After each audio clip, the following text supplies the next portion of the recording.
నమస్కారం అండి యూట్యూబ్ ప్రేక్షకులకు. భేతాళ మంత్రం శత్రునాశనం కేవలం 48 గంటల్లో శత్రువు యొక్క మరణాన్ని చూడొచ్చు మనం. దయచేసి మంచి కోసం ఫోన్ చేయండి. చిన్న చిన్న రకాలకు మాత్రం ఇలాంటి ప్రయోగాలు చేయించుకోకండి. అయితే ఈ యొక్క భేతాళ మంత్రం ఎందుకు చేస్తారంటే మన శత్రువులు మన మీద, మన పిల్లల మీద, అలాగే మన వ్యాపారం మీద దెబ్బతీయడానికి ఎన్నో చెడు ప్రయోగాలు చేసి మన నాశనానికి కోరుకుంటారు, మనం ఇబ్బంది పెడుతుంటారు.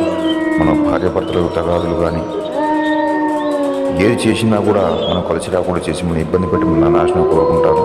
కాబట్టి వాళ్ళకి తిరిగి ఈ యొక్క భేతాళ మంత్రం శత్రునాశనంతో వాళ్ళని 48 గంటల్లో అంతం చేయొచ్చు. కేవలం వారి యొక్క ఫోటో పెట్టి చాలు. నాకు చాలామంది ఫోన్ చేశారు, గురువుగారు డబ్బులు పోతున్నాయి కానీ పని జరగట్లేదు, అందరూ ఇలాగే అంటున్నారు, కానీ ఎవరు కూడా పని చేయట్లేదని. నేను 1-2 సార్లు ఆలోచించి చెప్తున్నాను. నమ్మకం ఉంటే ఫోన్ చేయండి, టైంపాస్ మాత్రం ఫోన్ చేయకండి. ఎలాంటి విషయాలకైనా సరే గురువుగారు ఫోన్ చేయండి, మీకు పూర్తి పరిష్కారం లభిస్తుంది.